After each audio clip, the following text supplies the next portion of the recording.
तो आप सभी के पेपर को देखते हुए एक बार फिर से हम को करिकुलर की वीडियो के साथ आ चुके हैं। BA, BSc, BCom third semester का जो को करिकुलर का पेपर है, मानव मूल्य एवं पर्यावरणीय अध्ययन, ह्यूमन वैल्यूज एवं इन्वायरमेंटल स्टडीज, जिसमें ह्यूमन वैल्यूज से रिलेटेड सभी चैप्टर्स कंप्लीट हो चुके हैं। पर्यावरण से रिलेटेड जो वीडियोस हैं उसमें आज ये वीडियो है। इसके बाद 2 वीडियोस और आएंगी जिसमें आपका पूरा चैप्टर कंप्लीट हो जाएगा, आपका पूरा कंप्लीट सिलेबस कवर हो जाएगा। तो देर ना करते हुए स्टार्ट करते हैं हम आज की क्लास, जो कि रिलेटेड है सस्टेनेबल डेवलपमेंट से, सतत विकास से संबंधित है। आपका ये 9th चैप्टर है। तो पहला क्वेश्चन है, सतत विकास लक्ष्य SDG को अन्य किस रूप में भी जाना जाता है? सतत विकास लक्ष्य सस्टेनेबल डेवलपमेंट गोल को अन्य किस नाम से जाना जाता है? तो राइट आंसर है आपका ऑप्शन ए, वैश्विक लक्ष्यों के नाम से इसे जाना जाता है। सीधा आप राइट आंसर पर क्लिक करेंगे। क्वेश्चन नंबर 2, 2015 में संयुक्त राष्ट्र के सभी सदस्य राज्यों द्वारा किसे एक सार्वभौमिक आह्वान के रूप में अपनाया गया था? 2015 में संयुक्त राष्ट्र के सभी सदस्य राज्यों द्वारा किसे एक सार्वभौमिक आह्वान के रूप में अपनाया गया था? राइट आंसर है गरीबी समाप्त करने को और ग्रह की रक्षा करने को, मतलब अपने प्लैनेट की रक्षा करने को और गरीबी समाप्त करने को। तो आप ऑप्शन सी को टिक करेंगे। क्वेश्चन नंबर 3, 2015 में संयुक्त राष्ट्र ने कब तक शांति तथा समृद्धि का आनंद लेने की बात कही थी? 2015 में संयुक्त राष्ट्र संघ ने कब तक शांति तथा समृद्धि का आनंद लेने की बात कही थी? तो 2030 तक इन्होंने ये बात कही थी कि 2030 तक आप शांति और समृद्धि का आनंद ले सकते हैं। कितने SDG एकीकृत हैं? कितने SDG एकीकृत हैं? राइट आंसर है आपका 17। क्वेश्चन नंबर 5, 17 SDG किस बात पर सहमत हैं? 17 SDG किस बात पर सहमत हैं?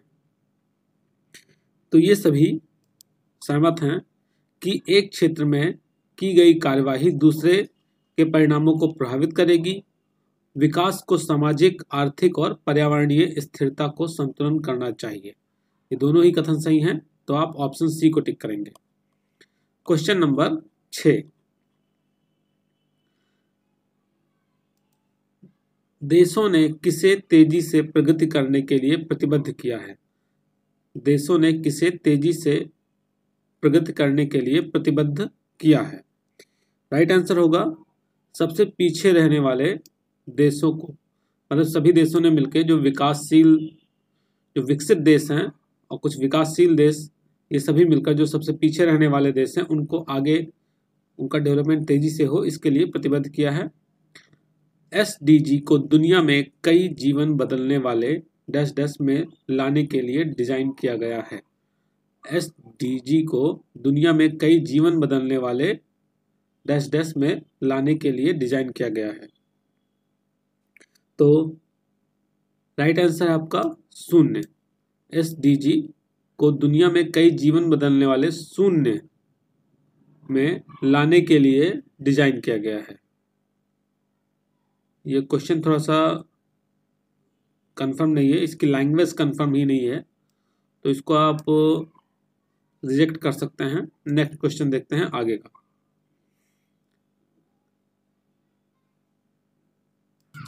SDG के अंतर्गत किसको शून्य करना है?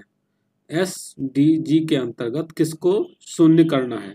तो हमें गरीबी को, एड्स को, महिलाओं से या लड़कियों से जो भेदभाव होता है, इन सभी को शून्य करना है, इन सभी को 0 करना है। तो ऑप्शन डी को टिक करेंगे। हर संदर्भ में SDG के लक्ष्यों को हासिल करने के लिए क्या आवश्यक है? हर संदर्भ में SDG के लक्ष्यों को हासिल करने के लिए क्या आवश्यक है? राइट आंसर है आपका ऑप्शन डी, यानी उपयुक्त सभी। रचनात्मकता, सभी का सहयोग, जानकारी, जागरूकता, प्रौद्योगिकी, वित्तीय संसाधन, ये सभी आवश्यक हैं, तो ऑप्शन डी को आप टिक करेंगे। क्वेश्चन नंबर 10, संयुक्त राष्ट्र की प्रमुख विकास एजेंसी है, यहाँ पर विकास होना चाहिए, संयुक्त राष्ट्र की प्रमुख विकास एजेंसी है, तो कौन है इसकी प्रमुख विकास एजेंसी? आपके ऑप्शन हैं UNDP, SDG, ISO, URL। तो राइट आंसर है आपका UNDP। UNDP कितने देशों के लिए काम कर रही है? UNDP कितने देशों के लिए काम कर रही है? तो UNDP 170 देशों के लिए काम कर रही है। अगला क्वेश्चन, हम एकीकृत समाधानों के माध्यम से डैश डैश हासिल करने में देशों का समर्थन करते हैं। तो हम एकीकृत समाधानों के माध्यम से SDG हासिल करने में देशों का समर्थन करते हैं, यानी सतत विकास लक्ष्य हासिल करने में हम देशों का समर्थन करते हैं। एक बार फिर से जान लीजिए, SDG का मतलब क्या हुआ? सतत विकास लक्ष्य, sustainable development goal. Question number 13, किसी भी समस्या को लेकर UNDP किस पर विचार करती है? किसी भी समस्या को लेकर UNDP किस पर विचार करती है? तो ये किस पर विचार करेगी? ये सिस्टम पर विचार करेगी, मूल कारण पर विचार करेगी, समस्या की से आने वाली चुनौतियों पर विचार करेगी, यानी उपयुक्त सभी। क्वेश्चन नंबर 14, SDG में निर्धारित लक्ष्यों तक पहुंचने के लिए सभी को किस प्रकार चलना पड़ेगा? SDG में निर्धारित लक्ष्यों तक पहुंचने के लिए सभी को किस प्रकार चलना पड़ेगा? तो सभी को कैसे चलना पड़ेगा? साथ मिलकर चलना पड़ेगा। ऑप्शन बी आपका सही होगा। क्वेश्चन नंबर 15, SDG की प्राप्ति के लिए किसकी भागीदारी आवश्यक है? SDG की प्राप्ति के लिए किसकी भागीदारी आवश्यक है? तो आपका यहाँ पर जो राइट आंसर है वो है ऑप्शन डी, यानी सरकार की, निजी क्षेत्रों की, नागरिक और समाज, इन सभी की भागीदारी आवश्यक है। नेक्स्ट क्वेश्चन, एक सर्कुलर इकोनॉमी को और क्या कहा जाता है? एक सर्कुलर इकोनॉमी को और क्या कहा जाता है? तो इसे हम सर्कुलरिटी और CE कहते हैं, यानी ऑप्शन आप यहाँ पर आपका सी सही होगा। क्वेश्चन नंबर 17, सर्कुलर इकोनॉमी उत्पादन और खपत का एक मॉडल है जिसमें मौजूदा सामग्रियों और उत्पादों को क्या किया जाता है?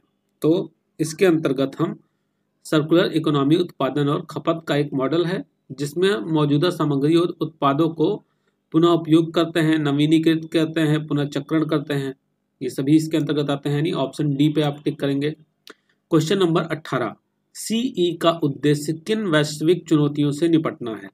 CE का उद्देश्य किन वैश्विक चुनौतियों से निपटना है? तो CE का उद्देश्य है जलवायु परिवर्तन, जैव विविधता हानि, अपशिष्ट व प्रदूषण, इन सभी चुनौतियों से निपटना है, तो आप ऑप्शन डी को टिक करेंगे। Question number 19, circular economy model के कितने मूल सिद्धांत हैं? सर्कुलर इकोनॉमी मॉडल के कितने मूल सिद्धांत हैं? तो इसके कुल 3 मूल सिद्धांत हैं, तो आप ऑप्शन बी को टिक करेंगे। क्वेश्चन नंबर 20, सर्कुलर इकोनॉमी के लिए आवश्यक सिद्धांत है। सर्कुलर इकोनॉमी के लिए आवश्यक सिद्धांत हैं, तो आवश्यक सिद्धांत कौन से हैं? हमने अभी देखा, ऊपर 3 सिद्धांत बताए गए और ये तीनों इसके अंतर्गत आते हैं। अपशिष्ट और प्रदूषण को समाप्त करना, उत्पादों और सामग्रियों को परिचालित करना, प्रकृति का पुनर्जनन करना, यानी ऑप्शन डी पे टिक करेंगे। क्वेश्चन नंबर 21, डैश डैश को पारंपरिक रैखिक अर्थव्यवस्था के विपरीत परिभाषित किया गया है। मतलब किसे पारंपरिक रैखिक अर्थव्यवस्था के विपरीत परिभाषित किया गया है? तो यहाँ पर जो आपका CE है, CE को पारंपरिक रैखिक अर्थव्यवस्था के विपरीत परिभाषित किया गया है, तो ऑप्शन बी को आप टिक करेंगे। Question number 21,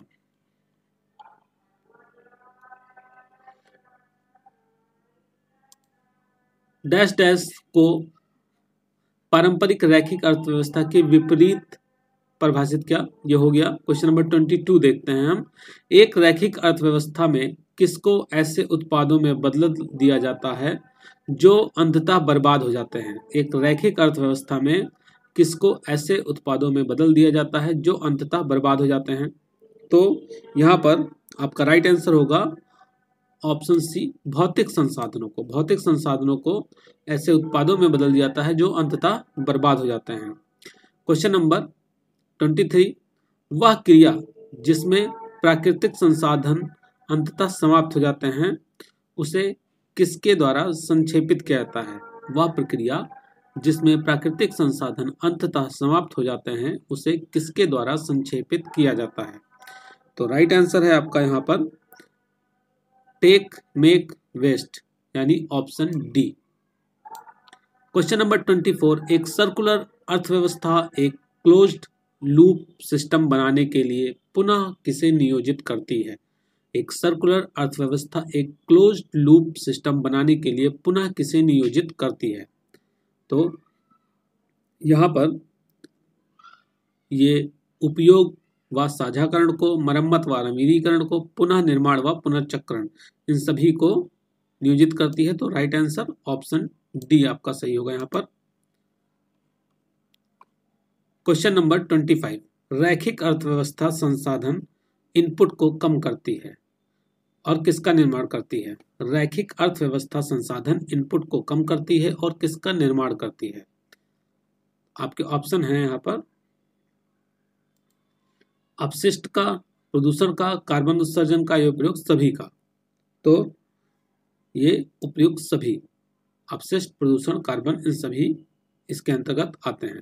question number 26, circular economy का उद्देश्य किसे बनाए रखना है। सर्कुलर इकोनॉमी का उद्देश्य किसे बनाए रखना है। तो यहाँ पर आपका राइट आंसर है ऑप्शन डी, यानी सर्कुलर इकोनॉमी का उद्देश्य उत्पादों को, उपकरणों को व सामग्री को बनाए रखना है। तो आप ऑप्शन डी को टिक करेंगे। क्वेश्चन नंबर 27, सर्कुलर अर्थव्यवस्था को एक औद्योगिक अर्थव्यवस्था के रूप में परिभाषित करता है। सर्कुलर अर्थव्यवस्था को एक औद्योगिक अर्थव्यवस्था के रूप में परिभाषित करता है। तो कौन इसे परिभाषित करता है। ये EMF इसे एक औद्योगिक अर्थव्यवस्था के रूप में परिभाषित करता है। अगला क्वेश्चन है क्वेश्चन नंबर 28,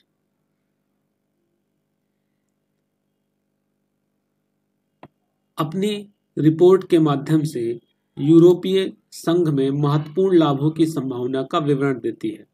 मतलब कौन अपनी रिपोर्ट के माध्यम से यूरोपीय संघ में महत्वपूर्ण लाभों की संभावना का विवरण देती है। तो ये काम किया जाता है मैकिन्से एंड कंपनी और एलन मैकआर्थर फाउंडेशन, इन दोनों के द्वारा ही ये काम किया जाता है। तो आप ऑप्शन सी को टिक करेंगे। मान लीजिए ऑप्शन में ये दोनों आते हैं या दोनों में से कोई एक आता है और बाकी ऑप्शन अलग हैं, तो आप जो राइट आंसर है उस पर टिक करेंगे। क्वेश्चन नंबर 29, उत्पाद विकास किन क्षेत्रों में आर्थिक गतिविधियों को प्रोत्साहित करता है। उत्पाद विकास किन क्षेत्रों में आर्थिक गतिविधियों को प्रोत्साहित करता है। तो ये पुनः निर्माण को और नवीनीकरण दोनों को ही प्रोत्साहित करता है। तो राइट आंसर ऑप्शन सी को टिक करेंगे आप। क्वेश्चन नंबर 30, एक डैश डैश में परिवर्तन करने के लिए प्रमुख बिल्डिंग ब्लॉक्स की भी पहचान की गई है। एक डैश डैश में परिवर्तन करने के लिए प्रमुख बिल्डिंग ब्लॉक्स की भी पहचान की गई है। तो किसकी पहचान की गई है। इसके अंतर्गत सर्कुलर इकोनॉमी, मतलब एक सर्कुलर इकोनॉमी में परिवर्तन करने के लिए एक प्रमुख बिल्डिंग ब्लॉक्स की भी पहचान की गई है। Right answer option C. Question number 31, किसी सर्कुलर इकोनॉमी के प्रमुख बिल्डिंग ब्लॉक्स हैं। किसी सर्कुलर इकोनॉमी के प्रमुख बिल्डिंग ब्लॉक्स हैं। तो नए बिजनेस मॉडल, साइकिल बनाने में कौशल, डिजाइन व उत्पाद में कौशल, ये सभी इसके बिल्डिंग ब्लॉक्स हैं। तो ऑप्शन डी को टिक करेंगे। आज की वीडियो का लास्ट क्वेश्चन, ब्रिटेन में किसे अधिक संसाधन कुशल रोजगार सृजन कहा जाता है। ब्रिटेन में किसे अधिक संसाधन कुशल रोजगार सृजन कहा जाता है। तो यहाँ पर WRAP और ग्रीन लाइन्स, इन दोनों को अधिक संसाधन कुशल रोजगार कहा जाता है। तो आप ऑप्शन सी को टिक करेंगे। तो इस वीडियो में इतना ही। जल्दी से इसे तैयार करें और अच्छे से अपना पेपर दें। मिलते हैं नेक्स्ट वीडियो में, तब तक के लिए धन्यवाद। आपके इस चैनल पर अब तक सोशल साइकोलॉजी, समाज मनोविज्ञान, साइकोपैथोलॉजी या मनोरोग विज्ञान, बेसिक साइकोलॉजिकल प्रोसेस, सांख्यिकी, स्टैटिस्टिक्स, रिसर्च मैथोलॉजी, शोध अनुसंधान, इन सभी से संबंधित नोट्स के वीडियोस अवेलेबल हैं। इनके साथ साथ एमसीक्यू टाइप क्वेश्चंस भी, ऑब्जेक्टिव क्वेश्चंस भी, जिसमें सोशल साइकोलॉजी से रिलेटेड, एबनॉर्मल साइकोलॉजी से रिलेटेड, पर्सनालिटी एवं मेंटल टेस्ट से रिलेटेड, स्टैटिस्टिक्स, सांख्यिकी से संबंधित, रिसर्च यानी शोध से संबंधित, गाइडेंस काउंसलिंग, परामर्शन एवं निर्देशन से संबंधित, इन्वायरमेंटल साइकोलॉजी और लास्ट में साइकोलॉजी प्रैक्टिकल से संबंधित कंप्लीट वीडियोस चैनल पर मिल जाएंगे। आपको इन वीडियोस के लिए सिर्फ यहाँ पर जो आपका वीडियो के नीचे टाइटल है, टाइटल के सामने आपको डिस्क्रिप्शन का एरो दिख रहा है, इस एरो पर आप क्लिक करेंगे, नीचे आपको सभी प्लेलिस्ट के लिंक प्रोवाइड हैं।